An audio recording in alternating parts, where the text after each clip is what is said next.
All right, here we go, guys. Day 2 continues now as we venture to see exactly what Rogue are made of. The biggest test yet for them is one of the hot favourites to be gliding through the Challenger stage here for our, what is it now, second day. It's going to be none other than Astralis taking on Rogue. A best of one, so upsets can happen, and to understand exactly how upsetting it would be, I do have Chad Sponge Birchall, an expert.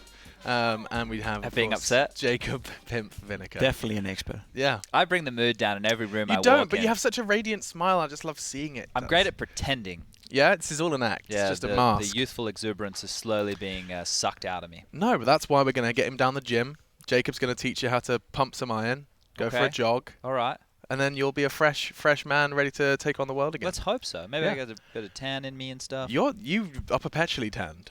I think you fell from the same tree I did. Have you heard about the story David versus Goliath? I have. Okay. I see what's going. You know where we're going with this one? So you're saying Rogue's going to beat Astralis?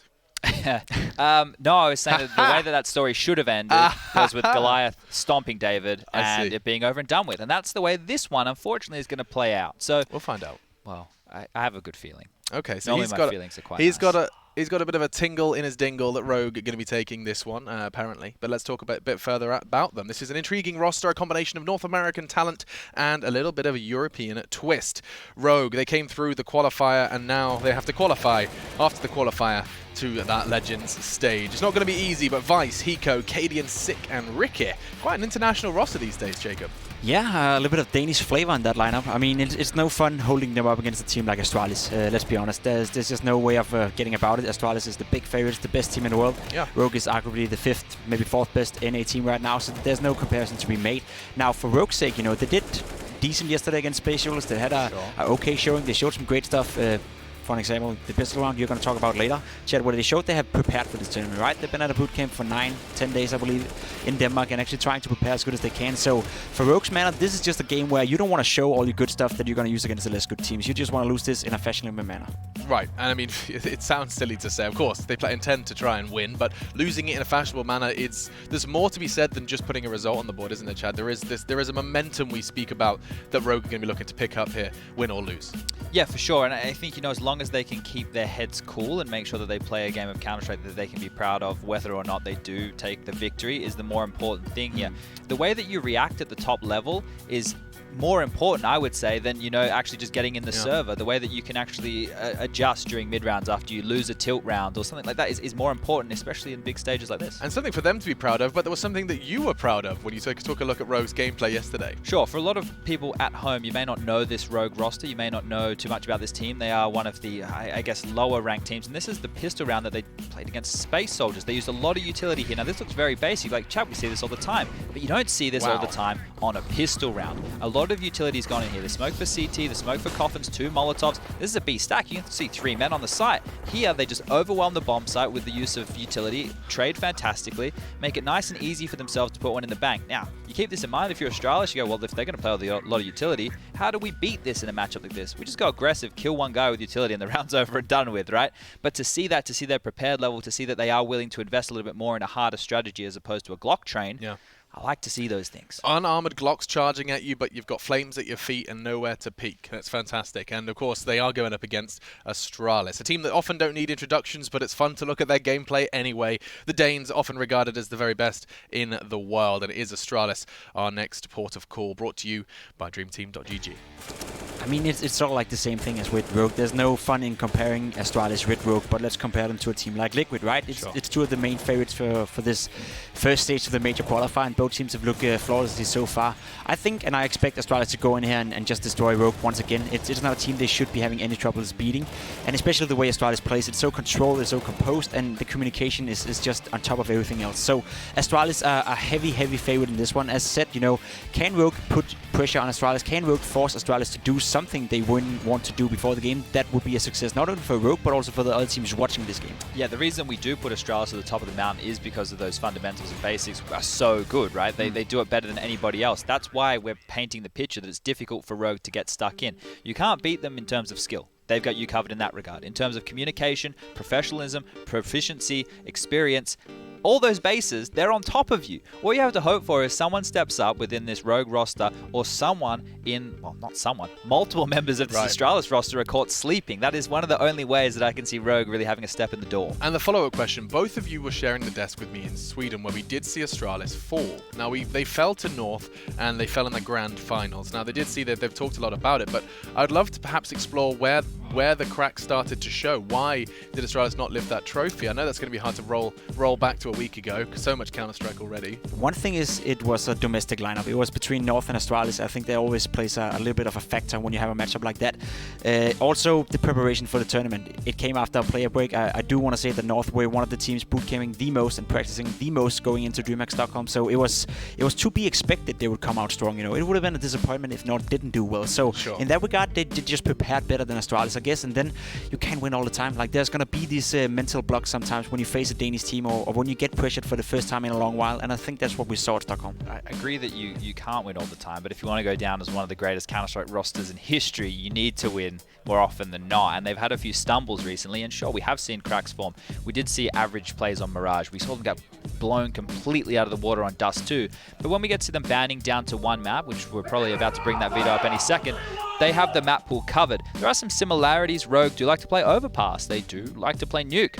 However, Dust 2 is one of their more played maps, and that's something which I don't think Astralis will be letting through. No. And before we do get to those maps, quickly, of course, taking a look at our head-to-head, it's brought to you by The Predator, where it was directed by Shane Black and is coming to theatres September 14th. Cadian and Glaive, we brought these ones up. Now, two different roles in the teams, but two nonetheless influential players within their roster. We got two in-game leaders who's both trying to form the team around the way they want to play Counter-Strike. So Glaive was brought in from Copenhagen Wolves back in the days, and he was basically given the job to make Astralis great again, and he did so. It was that simple. Whereas Cadian was brought over to NA to make a ravage in the scene of NA and trying to make Rogue a decent team, and he did so. So both have been successful in their campaigns as in-game leader. Now they're finally facing each other, but not on even ground. I just want to point out the context of those statistics in the sense of right there, Cadian is a higher rated player than Glaive. Cadian, because he's made that move to North America, plays against a lower tier of opponents on a consistent basis. So Glaive for sure has Cadian covered day in, day out. Sure. Now with that said though, I think it's an interesting conversation about Cadian that, you know, when it doesn't work in Europe, you go over to North America, and he's managed to make a solid and comfortable roster around himself that does have managed to get themselves to the Major, at least managed to get to the Challenger stage, has got a shot at taking it to the Legend stage, and there is definitely a lot of merit to be attached to Rogue and what Cadian has managed to achieve so far. Whether or not they can cause any big upsets, the likes of Astralis, perhaps too meaty of a task, but there are other names that I can see competition arise. Yeah, and I think that if they can be relatively competitive here and show the decent brand of Counter-Strike, they can become one of those teams on the cusp. And that was the discussion we were having. Gatekeepers. Exactly, right? So they could potentially find themselves on the last day in a 2-2 matchup playing against a Tyloo, playing against one of these squads that, you know, maybe even a Hellraisers, and it's not out of the question there. So we do have the bans coming in, Rogue removing Nuke and Overpass, two of the stronger maps for Astralis, and that gives Astralis so much room to move here because Rogue's most played map is Overpass. Their third most played map is Nuke, which means that's what they have the most practice on, and they removed their own, like two of their three most played maps, which is not ideal. The Astralis effect. It's the respect given to the other team, right? And that's, you have to do it because you know if you're going to face Astralis and Nuke Overpass, it's a loss anyway. Probably going to be regardless of what map it is, but it makes sense for Astralis not to want to play Dust 2, train as well. Dust 2 is a screaming map that can be a lot of like fast situation, and we did see at Stockholm where Astralis fell super flat against North on Dust 2, so it's a safe pick to get that away. Mirage out of the way as well, makes sense after we saw that against North, and Chat. Those three maps there that Astralis have banned are the ones that are in the grand final against North. All three of them, right? So great. They lost D2, they won Train, and then Mirage was it was Overpass to decide. Overpass, yeah. Yes, but they played twice. That's right, they played Mirage earlier in the tournament. So another Inferno, who would have thunk it? Another Inferno. Well, maybe we get to see that pistol strat again. I did nod at Deve when we walked past. I said, did you see that cool pistol strat from them? He said yes. So, whoops. Well, to deal with that, you know, so in this situation, because the map choice was given to Rogue, Astralis, we get to pick the side. If they opt to start on that CT side, I already mentioned it, but one way to deal with a heavy utility-based pistol round is to be aggressive on the CT side, find one kill, and at that point, their strategy or their plan will completely unravel. And there begins the mind games, because how do you deal with aggressiveness? You be aggressive yourself. So we're probably going to see a Glock train from Rogue coming out and just trying to catch off Astralis, who's trying to catch out Rogue, and there you go. and that, my friends, is the world of Counter-Strike in-game leadership. It's second-guessing the other person, second-guessing, and... It's also calling bluffs as well, right? Because the sense is, like, Astralis might go, well, maybe they won't run that strat again, and we will just play passive, and then they run the same strat, or they run something similar with all the utilities. So there's so many steps. This is like a game of chess with 10 moving parts. And that is why I feel like the mindset of just play our own game is often kind of hard encoded into competitive Counter-Strike players. Some of it may just be, you know, fluffy interview blagging, but some of it may just be you kind of get forced into that mindset because you can't get into your head and start thinking, well, if they think that, I should do X. That happens in certain scenarios with individual players as well. And if we point out, say, Device, who is an AWPer who moves around a lot, if he has a strugglesome time early with the AWP going for those aggressive or different positions on the CT side, he might stop playing that and be a little bit more passive. And if that happens, then your star's getting neutered. But if it goes the opposite way, he grabs one kill, he feels like he's reading them like the Matrix, you will see him continue to move around. When Device is at his best, it's like the CT side of Train. He's just roaming everywhere, finding so many kills. I would argue that Device is one of the players that doesn't play his own game, but he plays his game accordingly to the opponents he's facing, right? He's always studying the other guy's AVP. He's always trying to move around and find the easy peaks against the team he's playing against. And I will say as well, I think that's what makes Astralis so good and what makes Astralis so much better than other teams. To me, it's a little bit arrogant sometimes to say that we just want to play our own game and not recognize that you're facing a good opponent sometimes, which is, it can be good, it can be bad. You obviously want to feel comfortable, do your own thing. But if you're Astralis and if you look towards Astralis, what its Device is doing so well is always being prepared for the guy he's playing against. So he's not playing his own game, or maybe he is, but he's playing his own game that is actually matched up against the opponent he's playing against. I noted this yesterday when Rogue were playing against Space Soldiers, is how brazen Cadian was picking mid with the AWP. He was happy just to take those duels. Is this criticism or is this praise? Good luck doing that. Don't do it against Device. Right. You're not going to get away with that. I think, you know, the fact that they knew Hardstyle was standing in and he doesn't have any Counter-Strike under his belt, that's one big hole in the map to take advantage of. So for him to be able to do that and go for a pick in a zone like that, sure, that's great in that regard. He didn't get too many chances to find the kills, but if he is going to go for that, if he is going to be not cocky, but if he's going to go with that same play style, he's going to get punished. And what's really interesting, and this is just a kind of a fun tidbit while we wait for the game to start, in my passing conversation with Device as well, you just mentioned that he watches opponents and he studies opponents much more so than he focuses on himself. We were talking about like AWPers to play against, and he actually gave a whole lot of praise to Wardell from Ghost. They didn't actually play in Stockholm, but they scrimmed a lot, and he's saying like, keep your eyes on this boy. He's going to be around for a while, which is kind of cool. So Wardell, Device says you're a fantastic player, and it makes sense because he's an unknown quantity for Device. He's not a guy you've been studying for a long time. He has a very unorthodox AVP style as well. So for Device, it's a little bit scary not knowing what he's doing. I think Device thrives well when he's playing against a Fallen or he's playing against a Kenny, where you always know what they're going to do. You always know the moves. You know they're going to be jumping around doing rather questionable stuff sometimes, and he's just good at punishing it. I just brought up a stat line for Rogue on Inferno. They've played the map 7 times. They've won it 5. They've lost it twice. That means they've played 14 pistol rounds. They've only won 4. And we witnessed one of them yesterday. Yeah, so that's not a great way to go into a best of 1. Good thing for them is Astralis is known to be a good pistol They've gotten much better. When they still had Kirby on the roster, I remember critiquing it during Pro League. I was like, Alex, they've won 1 pistol out of like 20 or something ridiculous. But now, it seems to have gotten a lot better. They've put a lot more focus on that. But for Astralis' strengths, like, they're good at everything. You know, gun rounds, they're fantastic at. Trading, they're really good at. They have just superstar individuals with the multi-frags. For these guys, this shouldn't be, I'm not going to say a walk in the park, because no matches in a best of 1 should ever be considered in that regard. Let me do it. It's a walk in the park. Okay. Yeah, and then so that'll be the start of the montage as we have. Anyway, dank memes aside, I'd like a player to watch from either side, and I'm going to give you the fun task of Rogue.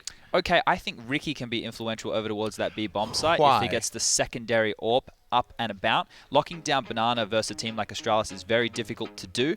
They like to deny Banana control heavily. If you're using your Molotovs, they'll just extinguish them. They'll grab Banana control and they will fight for it and push you back. If Ricky can be dominant with the AWP and shut them down early, they're going to have to opt to take another avenue. So for those of you watching on GoTV, Ricky is the player to watch from Chatty B. How about you on the Astralis side of things, Jacob? If you have to pick one, I would probably go with Dupuis. I feel he's one of the types of players who just eats kids like this for breakfast. Oh.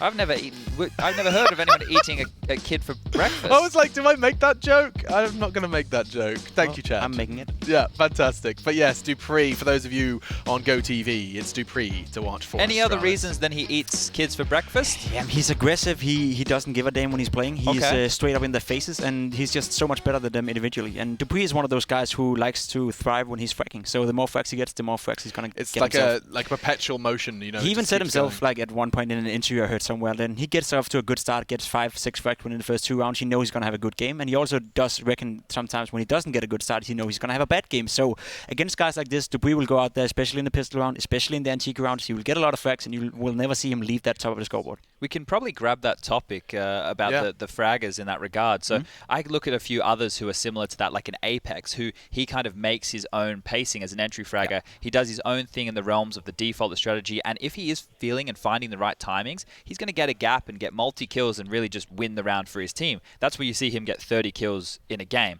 So you think Dupree is of like a similar thread to that? Similar, just much smarter. I think what makes Dupree the best entry fragger in the world, to me at least, is the fact that he's super, super smart doing it. He's capable of doing a lot of sick stuff that you normally won't see. Saw Device at Stockholm also saying he takes a lot of duels he shouldn't be winning, but he wins them anyway. Yeah. But he's doing it in a smart way. He's not taking the unnecessary risk. He's taking the risk with calculated risk, I guess it's called.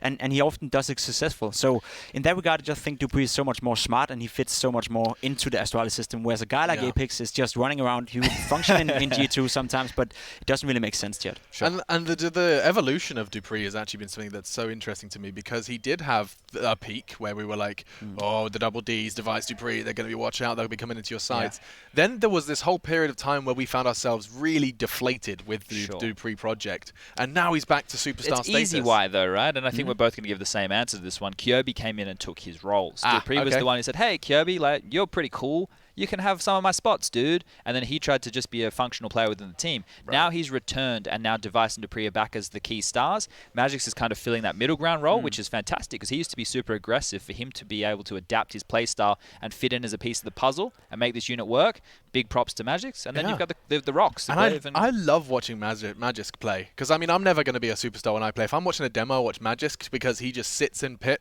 for 40 seconds and then kills 3, and that's the round. You know, it's just there's a patience to him which is just so very delectable to watch. And I am receiving word. Oh, we're ready. He's almost ready to go. Oh, wunderbar. Feel free to make. I was just going to make one last point, that the way that Astralis like to play their CT side is they have a rhythm. So when they go for banana control, there is a chance they go for that 3-man stack. If Rogue can take advantage of that early, they'll force Astralis to chase their tail, and maybe they have to just play a default style as opposed to doing sack to over this side and, you know, moving players around. Well, they have rhythm, we have rhyme. It's Counter-Strike time. We'll head over to your casters. I'm not even going to try and say their names because I seem to get it wrong every time. So it's that guy and that one. He's a Blue Peter presenter, don't you think? Especially with the cheesy. Yeah, he could be. He's got the accent for it. Yeah, just needs a little golden dog. What kind of dog is that? Whatever. Golden retriever? The dog. He's a Blue Peter guy. Alex Machine Richardson. Right then, we are 3 seconds away from Astralis and Rogue on Inferno. Astralis will be starting on the CT side. So one more Inferno for you before Anders and Moses check in. So, and you know what, James? What's really important is... What is important? Eating your greens, drinking milk? It's really important in, you know, modern democracies, you know, to vote, to cast your vote. And if you want to get practice casting votes, you can cast your prediction for the game on upcomer.com. Go check it out, and the apps as well on the iOS and Android app stores, of course. And you can see, there you go, James. Marvellous. Do you vote, James? Into the game. I vote for timeouts. And there's a frag on either side very early on here in this pistol round. Moving up top of mid are the T players wrapping around the short position, but Dupree says no, he's in the graveyard area. Cadian slow flank from Arch. Got to win that duel, and indeed he does. Nobody towards B bomb site now. Ricky, though, is he's having a look through second mid and so on, but is the read to make a play towards B? He's gone through apartments. Now, maybe they're trying to figure out, is anyone towards B? Do they think there's one more person? Device starting to look as they know no one's towards B, and they might catch him off guard. Did he spot the bomb there? He heard some footsteps, and now he has control of that area at least, excuse me. They don't know where Cadian is, though. He's in a library position. He could be towards the B bomb site. So this is turning into a very weird round of Counter-Strike. Yeah. Lots of space for the T's, and Device here's the running, and they must surely know at this point. It's a smoke on Cadian too, which that will be really problematic to just shut down some of the ranges for these USPs. Device is confirming this now. Oh, he's so silent. Oh, this could be a free kill. Oh, he just missed it in time, but still gets the kill. The bomb has gone down. And if he just holds his ground now, he is in a very strong position. Just allow his teammates to come and help him. All of a sudden, it looks very favorable here for Astralis. Vice and Cadian have to do some good damage. Cadian still has that smoke, but he can't really use it from where he is. Cadian will get the kill into Zipex. Gun is out. And Vice now trying to juke, and he would be successful. Wow, Rogue, they secure it. Really nicely handled. Nice adjustment from Rogue there. Tough situation for both teams in the end. Very patient play from Vice. Rogue, a team who are up and coming, yet with some old faces, or older faces, such as Hiko. Cadian, of course, probably heading into that territory. Had a chat with Riquet earlier on this week at breakfast. Only 2 eggs, of course. Pistols out now for Astralis, along with some grenades. I think I last had a chat with Riquet in Malaysia at an Asian miner way back when. I remember that one. Yeah. It's always nice to have a chat with Riquet. Yeah, that was a challenging one. Enjoying life in Vegas at the moment. I know he's a keen poker player, so that would be good for him. But now it's time for some Counter-Strike. Anti-force buy around, and they've got off to a good start here, Rogue. Magisk moving up mid, but with 2 players lost already, do they hold on to what they have? Perhaps they do. The CT is now moving away from the A sites. Astralis' second game of the day, having had to play yesterday's game this morning. Had a nice chat with them yesterday as well.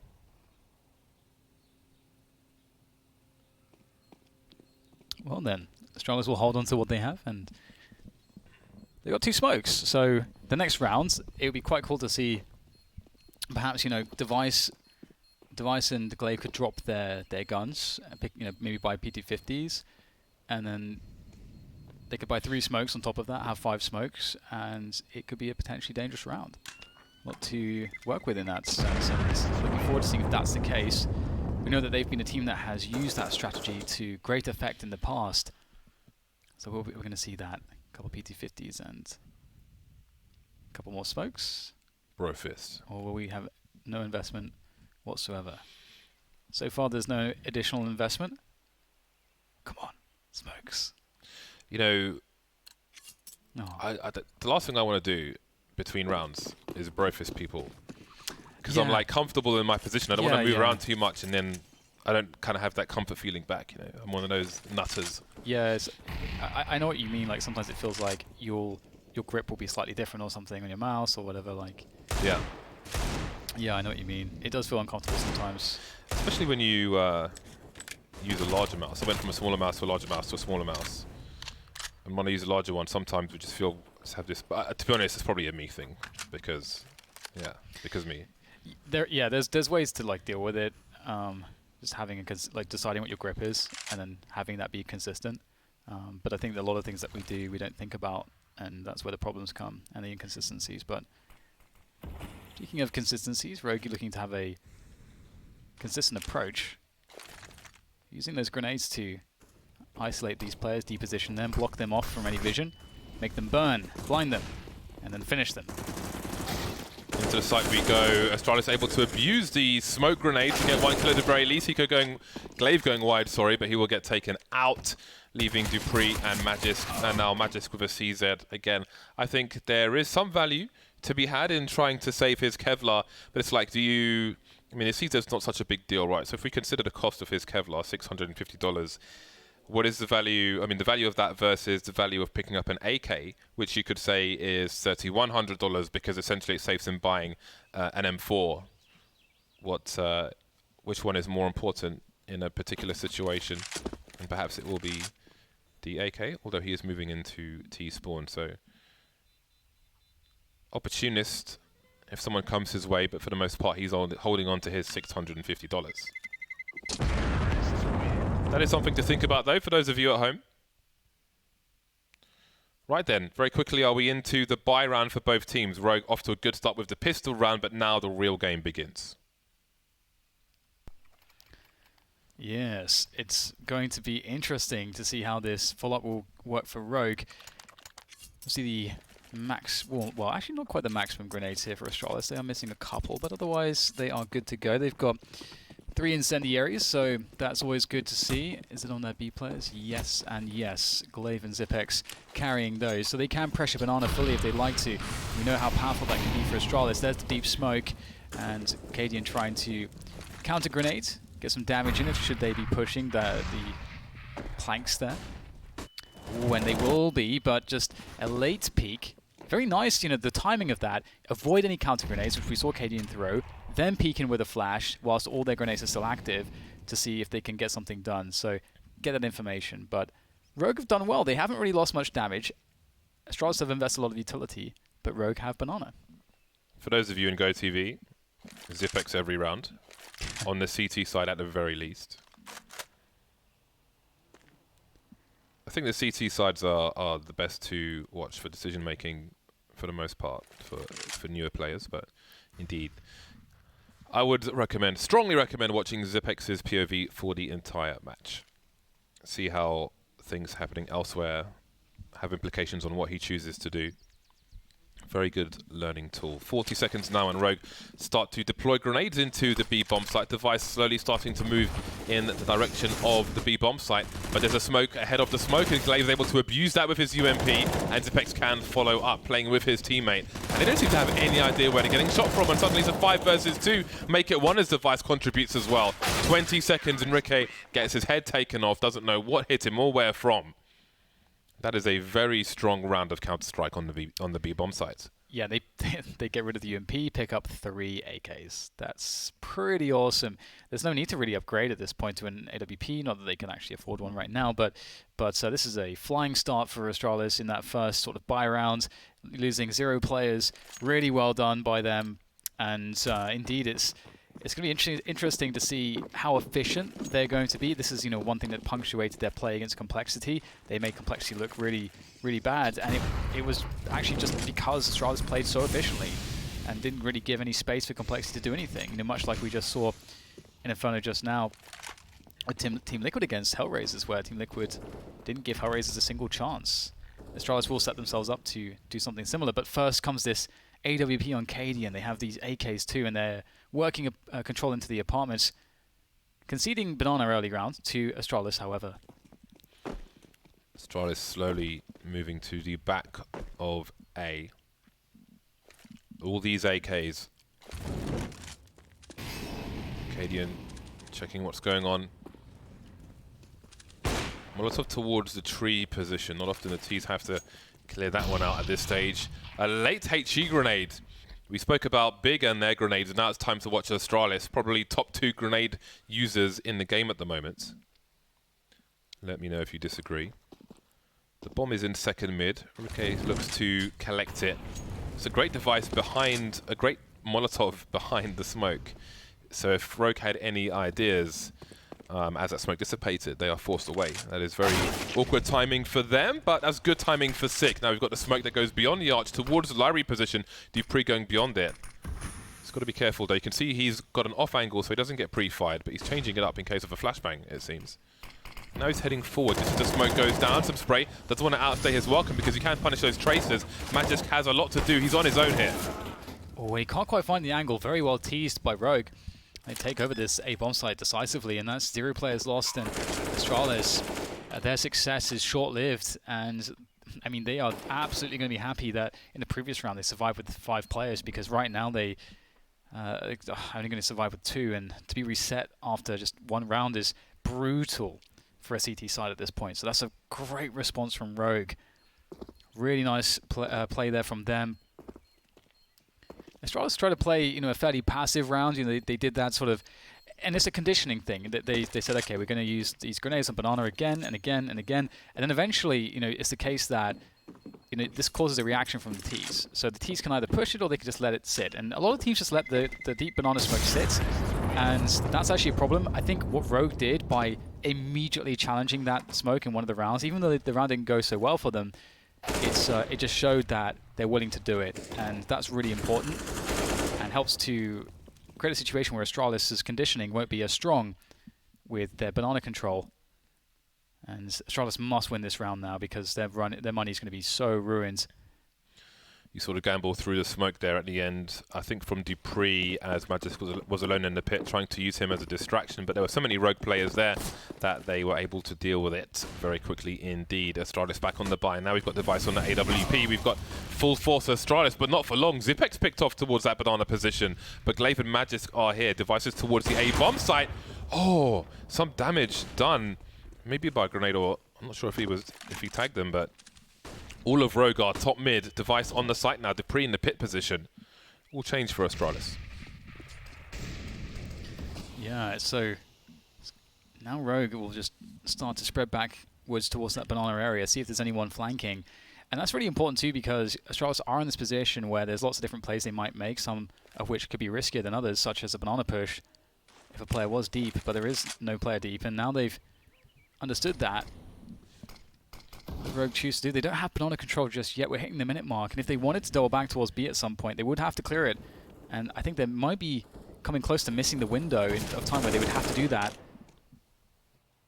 However, Astralis don't have that information. It's on Device here as they start to push him. Oh my god! I think he was slightly distracted by the player peeking from Boiler, and that'll be the end of him. Sick with the follow-up as well, and it's an instant save. That's what we were talking about in the previous match, where you see two targets and sometimes your brain makes you shoot between them. We saw him see Ricky, but then he saw the elbow and then shot between them. That's a really small gap between those two players as well. That's got to be really frustrating for Astralis because that wipes them out. I mean, Rogue set up really well for a instant trade frag if there was a sniper on short, so Device probably would have been fragged in fairness, but at least Astralis would have got something out of this round. That's not the case on this occasion, and Rogue now moved to a 5-1 scoreline, being a best of one. This is a very good start, especially as Astralis have only recently had their economy reset. So Rogue are looking strong in the early stages of Inferno here. Yeah, just trying to defend these weapons. Rogue know that they've got Astralis against the Rogues. They know that they can't buy next round, so if they're able to kill these guns, that would be significant, but there's no time. It looks like they've given up on it, so they will keep the 2 AKs into the next rounds. Actually, no, one was an M4. So we'll have to see if Astralis can somehow find a way to make something work in this round where their money's poor. Rogue, so far quite successful actually getting bombs down, which is really cool to see from them. This is quite the test for Astralis early on. We saw what happens when everything goes well for Astralis, and so now we're going to have to see that grit and determination that they've shown in all those finals in which they've been able to come out the victors of. A lot of people during a tactical timeout put a finger to the lip when they're thinking about the match, but Device is the first I've seen who's just squeezing his lips together while he's thinking, which is interesting.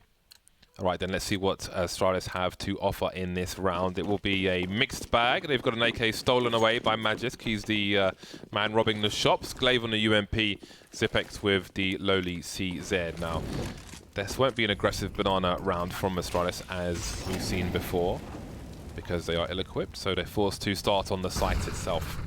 There is a smoke at the top of banana. Dupree in Boiler at the moment, and Device is not far away from him. Oh, there's a stack, in fact. So some funky plays from Astralis, trying to get something early, some opportunist positioning.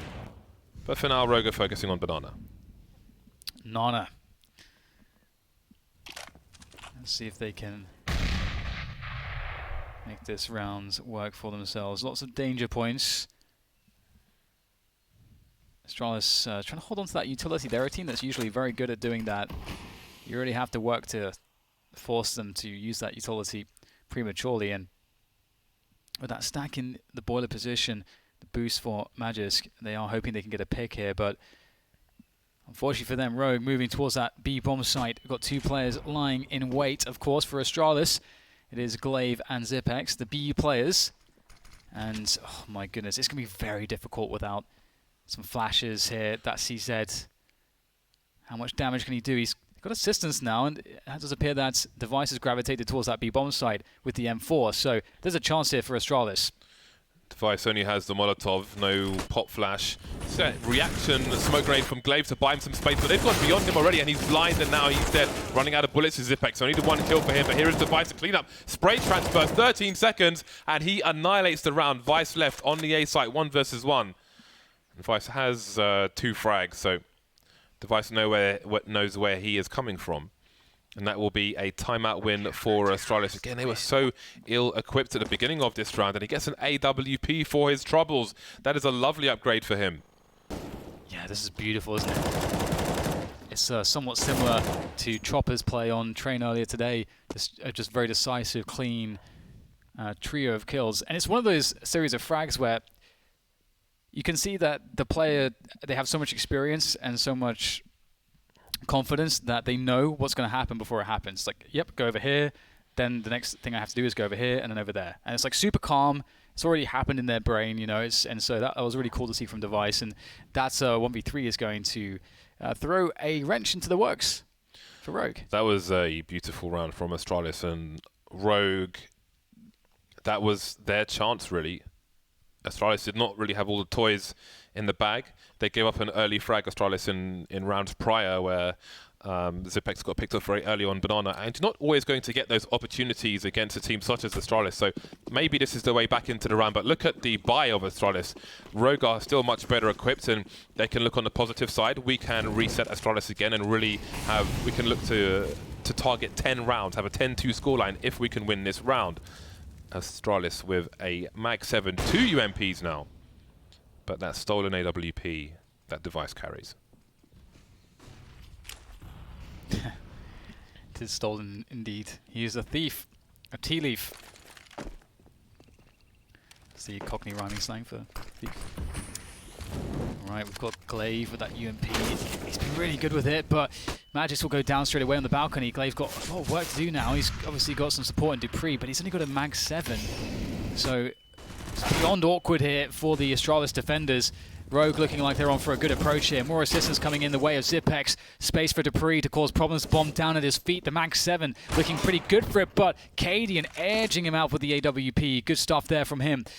Device now turns his attention to the 1 versus 2. And if he can get this first frag, there's not a chance though. Cadian ready for that one.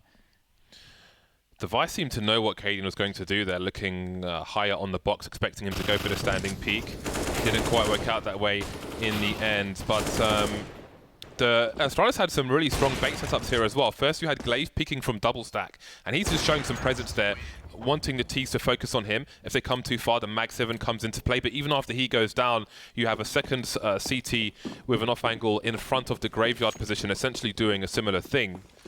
So that could have gone a lot worse for Rogue, but they have managed to get through that, and now they've got to get through 5 CZ75s. French special. But indeed, Rogue, I think they can say, all right, let's go for a 10-2 scoreline now. I think it's nice to have short-term goals like that. One of those teams that I think can do a lot better than most people would expect, based off of the recent growth we've seen out of this lineup. Of course, you know, these are best of ones, but still, they have improved massively, and they are definitely showing some of the improvements here. And can Astralis string some rounds together? Each time they've won a round, they've been reset immediately afterwards, and that sucks. All out on Device. You see the typical nades here going either side. A minimal nade investment from Rogue. It's one of those things where if the CTs throw nades every single round, then you can wait for their nades to be useless, to the smokes to go away, then you can start throwing yours, and then you have a more value from your utility in comparison to how they use their utility. But we have a potential balcony pop in order here by Rogue. We've seen how powerful that play can be. More pressure towards Banana will make the balcony pop seem all that more unlikely. Well, this could be explosive. Okay, here they go into the bomb site. Magisk and Dupree on that bomb site looking to try to defend here. Magisk doing a great job, gets 2 off of the spray. Now they line up for Dupree. Can he get another one as well? This is not going well for Rogue here. It looks very promising at the beginning, but Magis just did too much damage perhaps, created so much space for his teammates. Cadian desperate now to try to make this all work, gets the shot off, but Device is quick to the angle as well, as Ricky now tries to line up something, but they surely won't peek him. So much discipline here from Astralis. They got the 2v1. They know that Ricky has to cross to the site. He's got to make the play. And he's going to cross into their line of fire. And that'll be Dupree finishing it off. But a nice setup there from Astralis. The third round is won. 7-ace, of course, still possible. So this can improve. There's a tactical timeout from Rogue at the moment to discuss how they should respond. They don't really have the money, Rogue, despite winning the last 3 rounds. Again, that USP round basically broke the money of Rogue in this round, and that really allows Astralis to get back into this first half. So credit to the damage that they did there. And now, Rogue, what will you choose to do? Astralis are very well equipped, and Rogue are going to go for the Force Buy. This is very interesting indeed. 2 AK-47s and some pistols. Now, I wonder what they think is the Astralis setup here in terms of what they have in equipment. They may be in for a nasty surprise. By the way, this is very less than ideal. Device taking a lot of damage. He really is hungry to get this peek in, but now he's got 15 HP. And he hasn't seen a single person. It's rather scary, isn't it?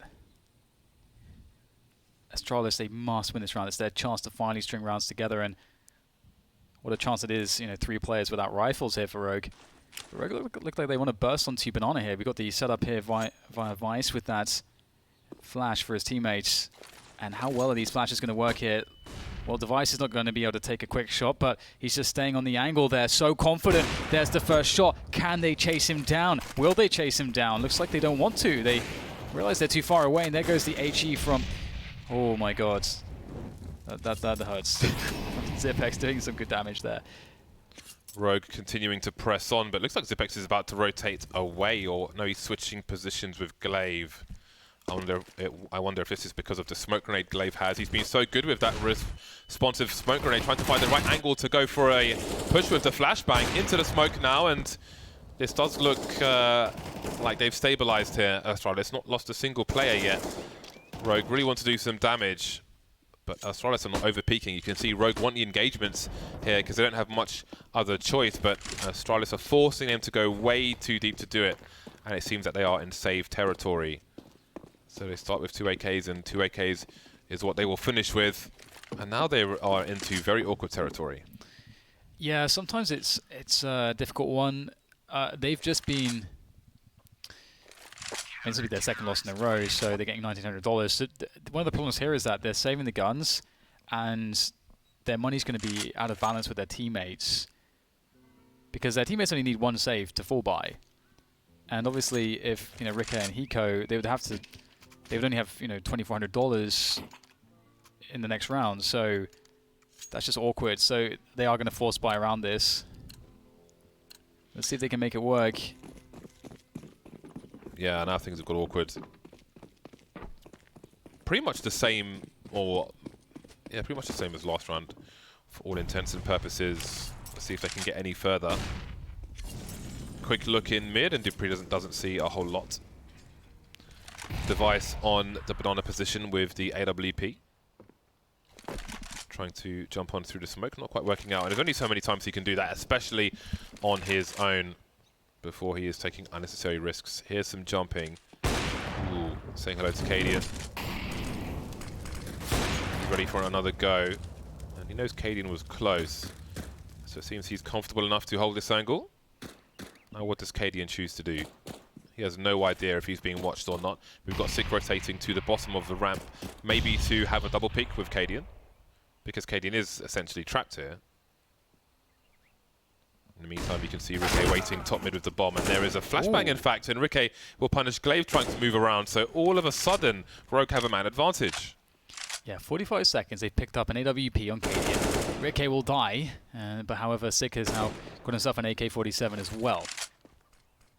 35 seconds, the bomb. They have to make a decision now with the bomb, and they have to. You don't want to be in a situation where you're too desperate and time is running out. They got top mid again. They picked up the bomb. They're going back towards B. Are they taking a long way? They've got 20 seconds. They're going to walk through for balcony, and they're going to leave Cadian to try to entry. And oh, he's got the smoke as well and the flash. So it's really going to look like B at the moment. And indeed, 2 players will rotate towards that B bomb site. Cadian even goes all the way back to A. This is really smart stuff, but Magic's looking to spoil it. There's no time to plant the bomb, and Magic has done enough. Very well played. It was a good attempt from Rogue to go for that fake, but not enough time to clear the site. Tables turn and turn again. 8-5. Astralis continue to catch up, and is this finally an eco for Rogue? And they have the AWP. Do they force round AWP as they forced in the last 2 rounds as well? It seems that it will be a lighter buy on this occasion. Now, if they can get Cadian to get some crouch peek kills, perhaps some weapons can be collected and damage can be done at the very least for Rogue. We shall see. It's going to be, I imagine, a slow approach unless the AWP is lost quickly. Sick. That's a nice shot. dupreeh just having a coasty time in the apartments, and now Magisk has walked into his doom. All of a sudden, we've got 4 players swarming the A site here for Rogue, but it could change quickly as only 1 player has Kevlar, and he's almost gone. Yep, looking for that trade frag. Glaive did not get the kill. That's an instant save, I think, from Astralis' perspective. I mean, they're already there, but maybe Device can find a head, but I don't know, it's not going to happen. Just get some damage in. Now he's been tagged. He's got to fall back. Rogue picking up an unlikely one. It's quite cool to see. Always dangerous. And Astralis having to really fight hard for every single round. And they will be denied 1 more in this one. And their best chance, or rather their best result now, can only be 6 rounds in this half. Device does get attacked. They are hunting here. They know that the money's not in the greatest place in the world here for Astralis. And Rogue can buy no matter what, pretty much. The only thing they can't really replace, I don't think, is the AWP. So they are looking to really try to get rid of these guns, but they can't quite do it. Good attempt, though. Wow, can Rogue get 10 T rounds on Astralis? That would be impressive. That shot was certainly impressive from Sick. Really quick frag. You do not expect to be the recipient of that.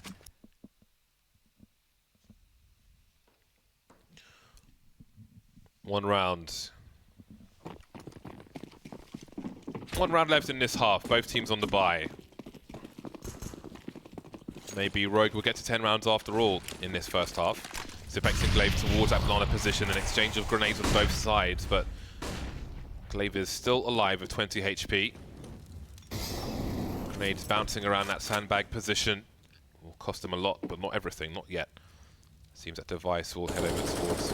Maybe not. Oh, okay. Glaive has taken the AWP because he's low health. That makes sense. And Device will, it seems, exchange positions with him. And he's fully equipped. He's got the smoke grenade ready as well. It's been so fun to watch Glaive have those responsive smoke grenade positions for CT to create space and force his Ts to run through it, which gives him a lot of advantages. And now here he is towards the arch position, getting smoked off. Pulling back. Does he keep an eye on arch, or does he have a diagonal angle towards that short position? Seems there will be more swapping done, and he can play around double stack. So here we go, dupreeh in the arch position. Actually, Glaive is in tow, and Magisk will be left around that pit area. Cadian and Hiko looking towards banana, starting to move up and see what's going on. 35 seconds. Lots of grenades on Astralis to really foil this effort from Rogue for sure. And Kenny will toss one onto the B bomb side here, and so will Hiko's. The bomb is not picked up just yet. Are they going to rotate that? Because they've got 20 seconds now to plant. They're going to have to just run the entire way. Again, if something goes wrong, one thing, that's all it takes. There's no time to plant the bomb. 12 seconds. 10 seconds. And finally they make contact in the bomb site. That's a fast one from Sig, much needed. Rikke picks off one as well, and everyone goes down. And in fact, they have a 1 second to spare with the bomb plant. And for that to happen, they had to get instant kills. unbelievable stuff here from Rogue, and Astralis are trying to do what they can in the 2 versus 5 to rectify this. Zipex and Device, no grenades, 1 kit, 1 Zipex, and he's gone. Which leaves Device in the last round of the first half, and he is soon to follow. So Rogue indeed get a monstrous start against Astralis on Inferno, having won the pistol. And they got 5 of the first 6 rounds. And then got 3 more to just the 2 of Astralis at that point. So they have to be, I think they are very pleased with that. And maybe that's more than the expectations they had set for that half. But now a new half begins, and another pistol round is there to be won. Yeah, it can't really go much worse for you from Astralis' perspective than that. You know, there's 2 really hard reset rounds for them, and I mean, you got to hand it to Rogue. They played it out really well. They had a lot of rounds where they created picks, and that's not easy to do against Astralis. And of course, it's by the nature of the fact that Rogue has some incredible players. And now the question is whether Rogue can convert. As you say, James, that pistol round really makes things a lot easier for Astralis. So let's see if they can do that. They've got 1 P250 on Magisk and some smoke grenades here. So lots of options available for them. Sika and Rike having a look down Banana, which may allow Cadian to rotate, but you never know. There's plenty of time on the clock, and it seems Sika might rotate as well. So 4 players towards the A site, but can they get there fast enough? Because it seems Astralis have quick intentions. Cadian in the library position. 3 players moving up arch. He spots maybe 2 of them so far. Didn't think he had time to pull the grenade pin out, so he sticks to his gun. Vice being really patient there. There's a wall of smoke in the pit position, but no one's in the pit. He goes in apartments, flanking instead, as is Rike. Now he comes up that short position, but they're on the site. Vice, how's he still alive? There's only 2 players left for Astralis. Somehow get the bomb plant down at the very least. And now it's Device versus 4 targets all over the place, and Rogue swarm. They win both pistol rounds, and they are in a very interesting position now. Yeah, Vice doing a great job indeed. You know, really showing the power of not dying, and not necessarily getting the frags. Obviously, he ended up getting 2 kills in the end, but he was such a problem. Such a problem. He just destabilizes their ability to plant the bomb. It delays them for so long. You can see he's just able to defend here. They're just desperately trying to kill him. Gave his teammates ample time. Hiko, a proud user of the 5-7. Good to see that he's been keeping that consistent. And the worst has happened indeed for Astralis, and they've opted to force buy with the bomb plant. Now this is quite cool because, and there's lots of justifications for this. Instead of waiting 1 round and getting AKs, you know, firstly, if you have a good round for it with all the utility, it can be very powerful. And it looks like they may go for a balcony burst here. And they want to immediately take control of the situation. They do not want to let Rogue get to 12. That smoke really ruins their timings here. Preemptive from Hiko. Falling back on the balcony with a reload in tow. Vice and Cadian towards Arch. So Magisk has a smoke in his hand being deployed, and I'm sure a flashbang is soon to follow. That's very interesting. What can Hiko really do in this situation? He knows what's happening, going for the pre-fire, but he's soon going to be out of bullets, but the 5-7 is very dangerous as well. Falling off just before he could have got that frag, but now he's got the T's in the pit, but he needs to get out of it. But Cadian's, what is he going to do with this position? That smoke's going to go soon. Does he push? Does he fall back? He can't stand there forever. And if he... Okay, there's a flashbang from his teammates. And, oh, he could have got 2 from it. But he knows where 2 of the last 3 players are. Magisk Boy getting a frag near the apartments, leaving 2 CTs alone. And they're going to rotate around the quad position. The stepping will be heard. And there's a multitude of angles to worry about here for Rogue. It's very unfavorable, especially with the UMP and the FAMAS. It's hard to see them able to pull this one out of the bag, but they'll give it their best. And Sick waits patiently. There's a smoke that comes in from the CTs to make it easier, but again, it just appears to be too much, and it is finished off by Astralis. And that is a brilliant round from them. Really showing you the power of a good plan with that utility in those CZs. Now what will they choose to do? I was talking while I was muting myself at the same time. 5-round lead for Rogue in this spot.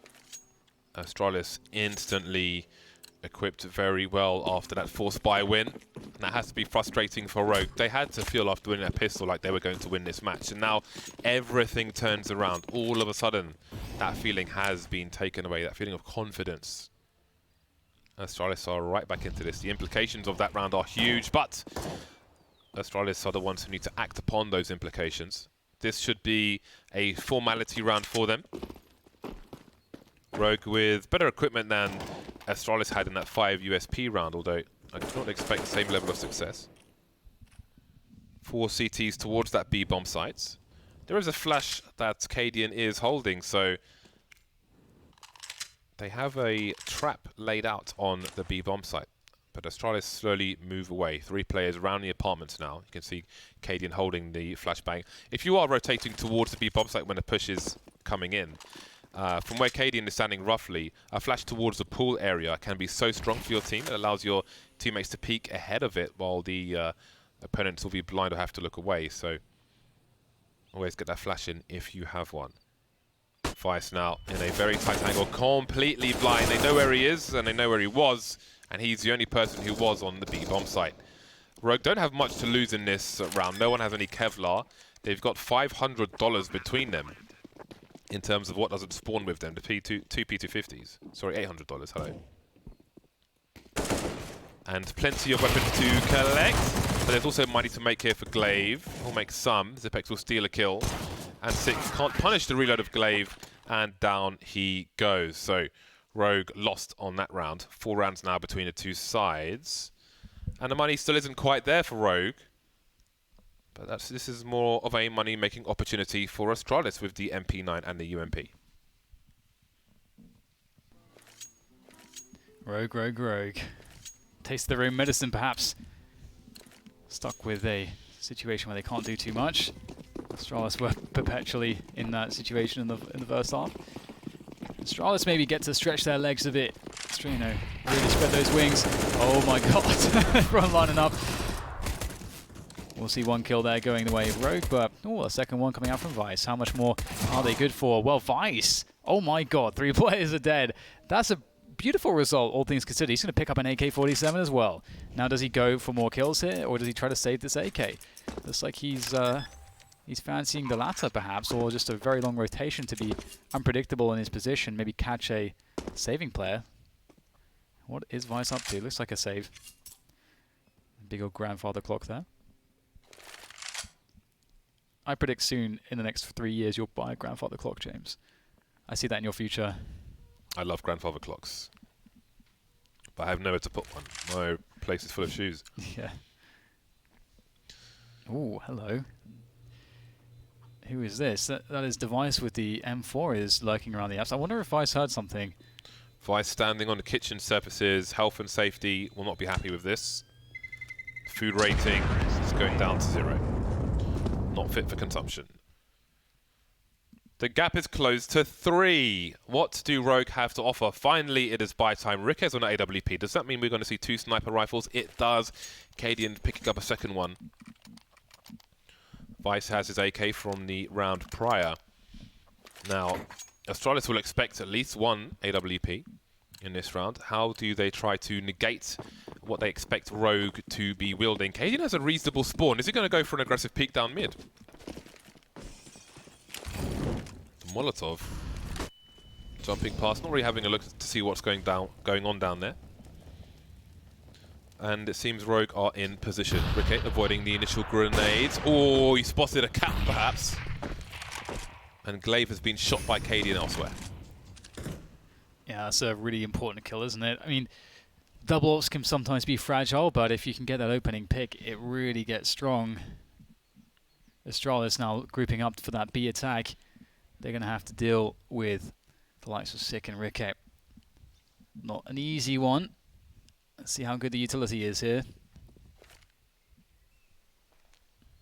A fast attack into that B site. There's no warning for Rogue. Ricket and Sick will have to do it, or at least get enough damage here to allow that rotation to come in. Ricket, bold stuff, brave in front of the smoke, takes a quick shot before falling back. Good shot to take, and they are slowing them down quite significantly. There's no rotation coming in yet, but it doesn't really matter. Sick is going to have a great situation, doesn't get the second one, does some good damage, and Ricket can finish it off. Whereas this rotation now from the CT's Vice will arrive. It's quite slow in there for Rogue, and this gives a chance here for Astralis. Where will Zipex go? You can see that Vice has a specific lineup to smoke off the banana position entirely, and the bomb is not planted for a spray down through the smoke. And now Eco's coming in for the flank, spots both players, and he just needs to be a threat now. A Molotov will pepper, but he will not be able to finish off Dupree, who is isolated from Zipex now. There's a 10-second defuse coming in. None of these three players have a kit, but again, the bomb is not planted for Zipex. At this point, does he think it's a fake? Even if he does, there's not so much they could do about it. Target's jumping around, and Dupree will be finished off after time. There is round number 12 for Rogue. They seem to be happy with that one. The 2 AWPs surviving, as does the AK-47. Astralis, though, have plenty of cash to keep up the pressure for 2 more rounds at the very least. Yeah, but the bomb went down and the money's not dry just yet for Astralis, so there's a ways to go for Rogue before they're in a position where things will get easier on themselves. And Astralis will take this time out to really decide what the best approach is. They know that Rogue are running this double op setup now, and that changes how you want to approach a round, you know, where the inherent strengths and weaknesses will be. So Astralis may opt to try to play more of a map control game than just build that into a set piece, really abuse the smokes against the AWPs. But if you try to play a slower pick-based battle, you can just so easily run into an AWP angle, and that is a big problem. So you want to try to avoid that. So let's see what Astralis can bring together here to try to defeat Rogue. And we can't forget as well, Rogue are going to be more than happy with players like Katie and Enrique to go aggressive with the AWPs as well. And they could surprise Astralis. Eco jumping across with the spot. Indeed, Katie is going very deep here. This is very risky, but it could pay off massively here. How long does he stay out there for? Dupree is close. He's gonna go for it. Oh, Katie, and the timing doesn't work out, but there's the trade from Hiko. That's important. At the very least, there's a trade.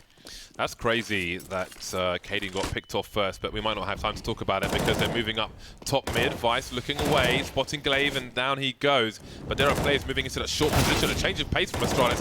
A nice headshot from Device. Smokes down on the arch position, and Hiko getting taken out, and Vice has to just take pot shots through that smoke.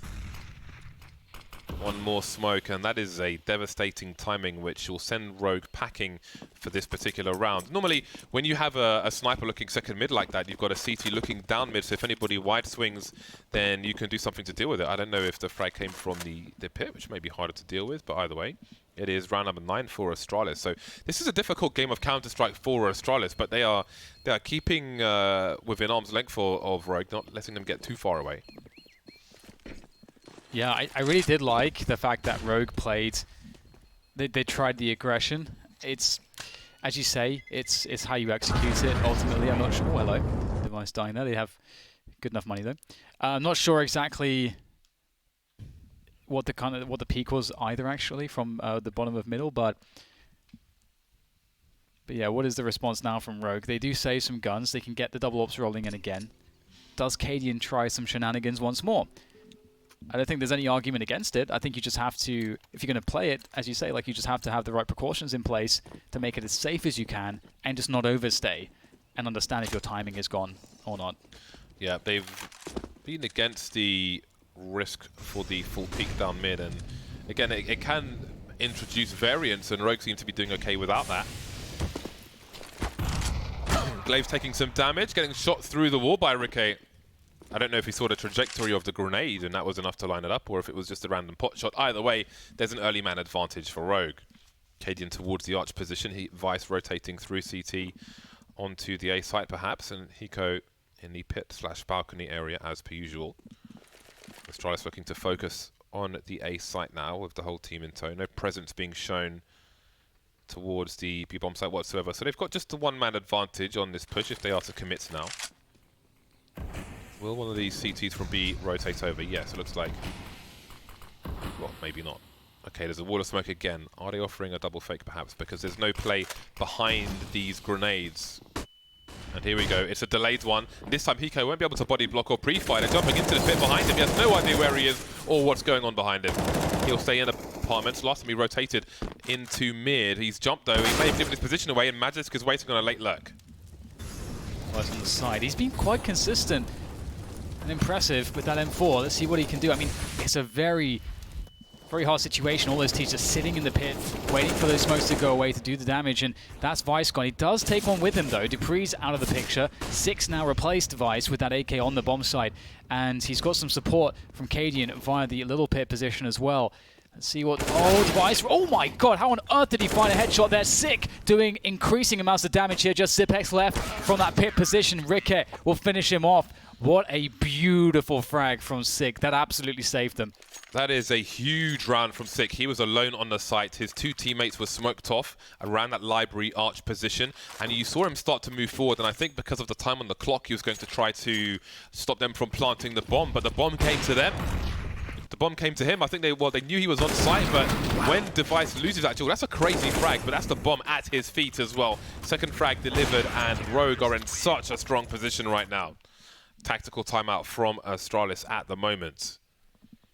And the money is not in a great place. They can still buy with drops and so on, but they've got to communicate to make sure they can optimize it. And they still have a CZ and a UMP in play. Full utility, though.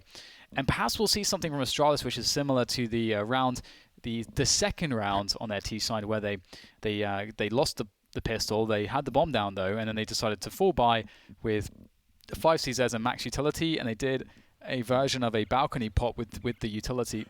And that was really strong. Could be an option for them to go to now in this round or something similar. But Rogue are really off balance too. If Rogue lose this round somehow, we're going to have probably a tied game pretty soon.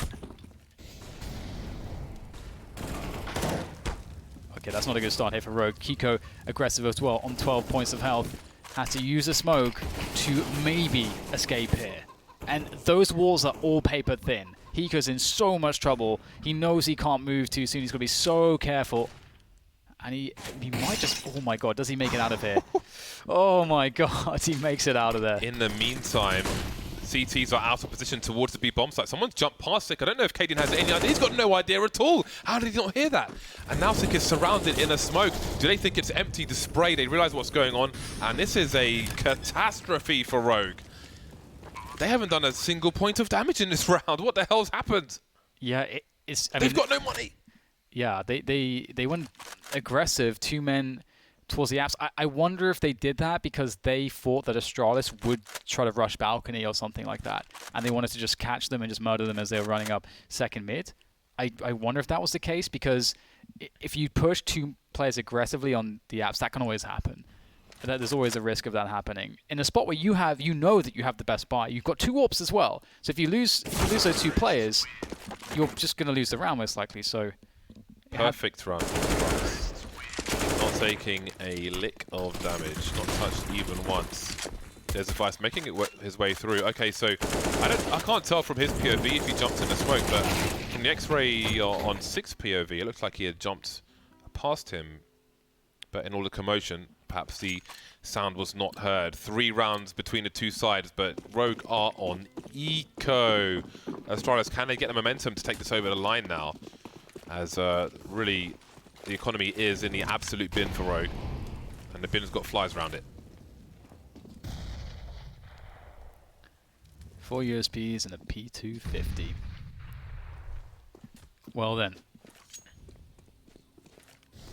Rogue in a desperate time.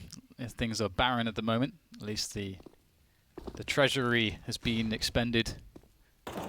The national debt is soaring. And this should be an easy one for Astralis to clean up. Making sure to cross every T and dot every I. Astralis make sure that they don't take anything for granted here in this round.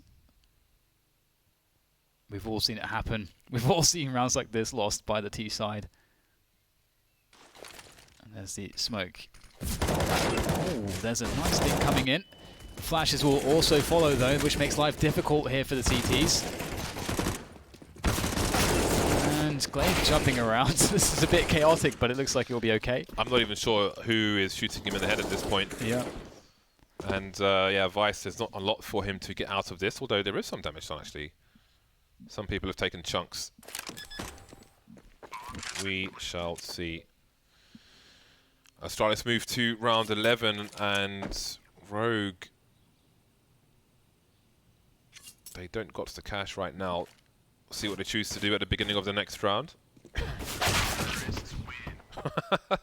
That was a painful one. Right then. Might be a second deco from Rogue as 3 players have less than $4,000. And really, you do wonder if the beads of sweat will start to form on the brow, because Astralis are not the team you want to be 1 round away from you. And that is looking very likely indeed. Oh yes, we've got the high explosive grenades, we've got the shrapnel. Where is it headed? Will it be an immediate throw? Will it be a delayed throw? I don't think we see enough delayed carpet bombs. Oh, that's a good start. 3 more to follow, but will they go D? May go too deep indeed, and the rest of this will be simple enough. There's a return from Dupree. Looks like Day of Defeat's picked it up and thrown it back. And there we are. Now we've got Rogue back on the buy and the game continues for real. Yep, it's last chance, or could be the last good chance for Rogue if they're not careful. Obviously, they really like going to the double orbs, and that's expensive. And, you know, you do want to, if you can, try to get an advantage early with it. Astralis have built up a pretty impenetrable amount of money. I don't know if you could describe that as impenetrable, but you know what I mean. They got a lot of money. They got a lot of money. Never tried to penetrate money now. Yeah. Moving swiftly on. Okay. So, Ricky with the elevated position. That's beautiful. Finding the header device there for the lip of the wall. And that is exactly what you need with the orbs. Especially when you consider that the other team likely knows you have them, so they are very wary for it. So you have to create opportunities, and that's what Rogue just did in a masterful way. So now the question is being asked of Astralis, can you find a way to salvage this situation? And it looks like they just want to go into the B-bomb site. Just at this point, no qualms about it. Don't risk losing another player to these orbs by trying to take more map control. Just go for that B-bomb site. But Ricky in position with that orb. Smoked off finally. Sit close as well. He's been fantastic. Gets another dink. The follow-up is connected with by Ricky, and that's Glaive out the picture. 4 versus 2 here for these CT players of Rogue. Looking really good for them. Dupree by the tree. He's heard Kaden jump off the rail. Kaden has no idea. He's delaying his engagement. Massive second frag from Dupree. Do they know Rique's position in construction? Quickly moving into safer territory, but Zebex has to get off his position before the smoke goes away. And indeed he will. Vice in CT, Rique in construction. More grenades being exchanged by both sides. They don't know that both CTs are coming from the same direction though. There's a pop flash. Dupree avoids it. Vice taken out, and Zebex is in a safe position, and now Rique trying to hold on to his AWP, going for the no-scope, but there's no hope as Astralis tie the score 13-13, and that is eco territory again for Rogue, and now Astralis can take the lead. It is there for the taking. Absolute beast mode from Dupree with the quad kill, just savaging everybody here, and that it's just a simple thing sometimes that are just so effective. Just playing in front of the smoke, your position is unexpected, and that was enough to make things very awkward for Rogue and their money. They needed that round. Astralis, if ever there was a way to beat them, Rogue had it with the result of that first half, and it's all slipping away. Unless Rogue, with their last buy in the next round, can find something special. Astralis are gaining in strength every round, and also, you know, when you have a situation where your one player goes huge to save you, like Dupree just did, that has a really positive effect on morale. Rounds like that can really raise the level of the team. And Dupree, just clinical stuff from him. You can't stop this man. Oh, hello. This is interesting, because the bomb has not been planted yet. And Ricky just picks up an AK, and he's thinking, surely they're going to go towards B because I've got an AK on A. However, Magiska's in the arch position, and I think he got the sound cues that Ricky was going towards B, and that might be the saving grace in this situation. Dupree now making his way towards the A bomb site. But do they know where Sick is or was? He hasn't had any engagements, I don't think, in this round just yet, so they still have to be careful here. Astralis device creating a thin wall to have some cover, clearing the site, and down goes the bomb. So Rogue took a fast gamble, but unfortunately for them, Magic's boy was close enough to realise what was going on, and being already on the B bomb site, it will be safe territory. Rogue are going to hit maximum loss bonus. So they will have the fullest of full buys in the next round, especially with that AK. He can give that to Sick, who's on $2,000, although he'll be able to buy anyway. But an AK is always nice. Do they go 2 AWPs, or does he hold on to it himself? Lots of questions to be answered by Rogue. Can they get back to these winning ways? They've only won, really, the pistol in 2 more rounds in this CT half. So it doesn't look good for them right now. Yeah, I think they've had some good opportunities. Eco, or actually no, yeah. In fact, everyone, if they want, they can buy orbs. So expect to see the double orb come out again. You know, it seems to be the thing that they're most comfortable with, and they go to it time and again, and they can afford it here. And this is the last round for them. As you know, like if they lose this round, they're gonna have a suboptimal buy, whichever way you cut it. So, and obviously, you don't want to play for every time if you can get the win. So it's all on this one really for Rogue. The last best chance for them as they get the double orbs and full utility behind it. And again, I do think that some of the aggressions they've taken, I think that's been smart. I think against a team like Astralis, you do have to try to throw that wrench into the works. You can't allow Astralis to just, you know, play their round out and let them take the initiative. You have to take away a player, you know, force them to adjust to what you're doing, you know, keep the pressure up, even if you're on the CT side of Inferno. I think that is necessary, and that has been so far the approach of Rogue.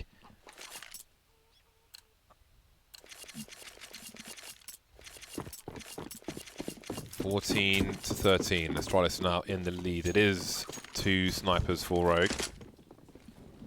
It has to be this round. Riquet and Sick towards the B bomb site. Are just ready to stop these flames. So what is he planning to do with that? Stop the full push of the CTs. Oh, he was trying something, but it seems they were ready for it. There's an exchange of fire, and Device will see the tracers, and now there's no more Sick. Riquet forced back with his AWP. Still left alone for the time being. Dupree and Zipex now moving through apartments on A in the meantime, while Device clears the top of Banana. I think this is good. You know, in a lot of cases, you know, I'd say, you know, the 1-for-1 is really important, but because, you know, Rogue are the underdogs, and because there's double ops on the side of Rogue as well, I think that, you know, creating more chaos like this creates more opportunities for them. They need the unorthodox against the likes of Astralis, and they may get it this round. They've got 3 towards that A site, and that's where the bomb is going at the moment, into the apps. Astralis having presence towards Banana as well. So if they want to double back towards Banana, they can. They've got time. They've got 40 seconds now to make the call, but the call has to come soon.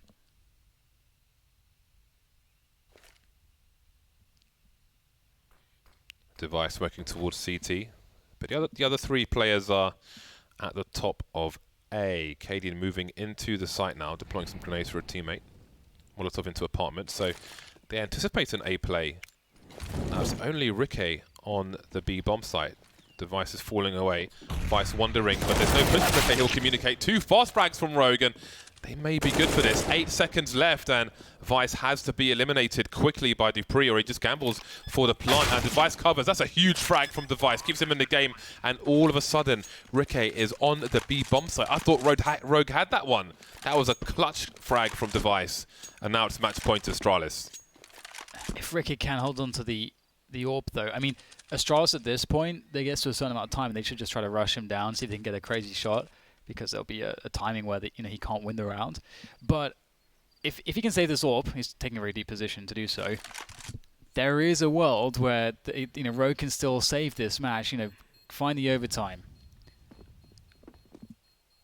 But they're on max loss bonus. That's $3,400 now awarded to the Rogue players at the end of this round. There it is. Vice could even drop an AWP if they want to double up on orbs, but obviously the money's not great, so do they decide to do that? Yes, yeah, Vice drops an AWP onto... So Cadian and Ricky will have more. Great stuff here from this. Oh, that's beautiful from Device. That is huge. That is that's a match point frag right there. Well then, we have the double orbs. We have a very reasonable buy from Rogue, better than I thought we would have. But is it going to be enough again? Only 3 CT rounds won, including the pistol. They got reset after that. Worth mentioning. So let's see. Okay, with some warning shots, but he's playing further back. They will not contest Banana too much. They don't really have the tools with which to do it. pop flash, and he knows one person's gone beyond the angle. So at a minute 27, they have 2 smokes remaining. Some gamble shots, but you don't want to take too many of those. So that is very early control of Banana for Astralis, and they've got players in apartments as well. Yeah, it's definitely something that they'll be Astralis will be counting on, that their opponents have low utility. So by having so much pressure and forcing it out, as James mentioned, it creates a spot where late round Astralis create a huge advantage when they eventually go for a site and there's no counter utility left. Cadian though, can he find the angle? Oh, he might be able to get more space, but they've just disappeared from this position, so they might re-peek it though. This is very interesting. Cadian will see that there's nobody here at 45 seconds.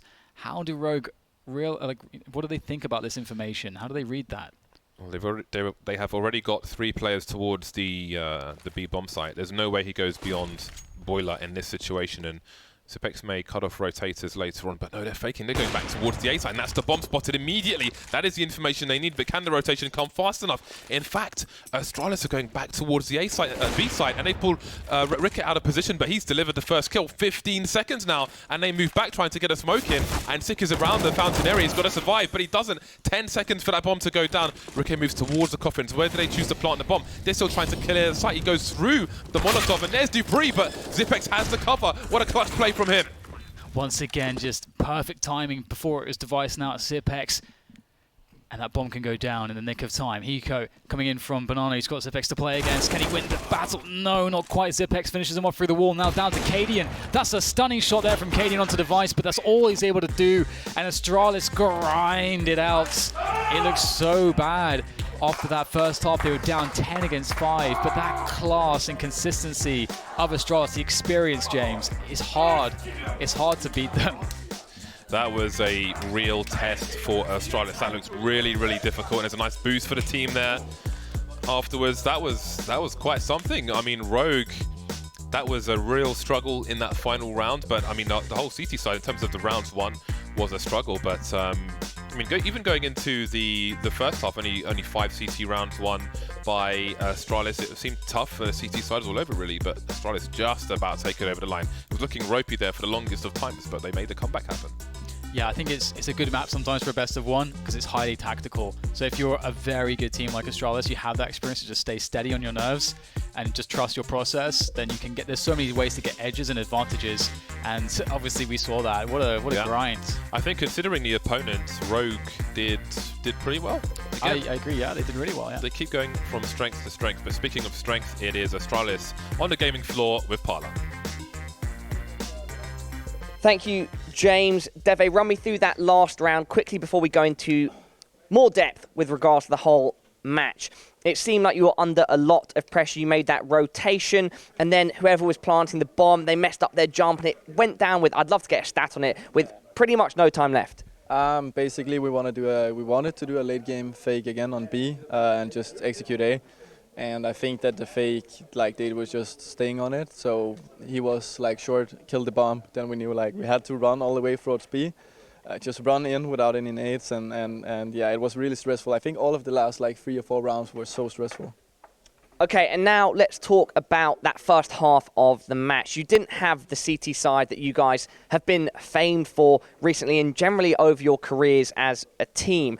They got 10T rounds. What was going wrong? Chad mentioned that potentially you guys looked a bit rattled by what was going on.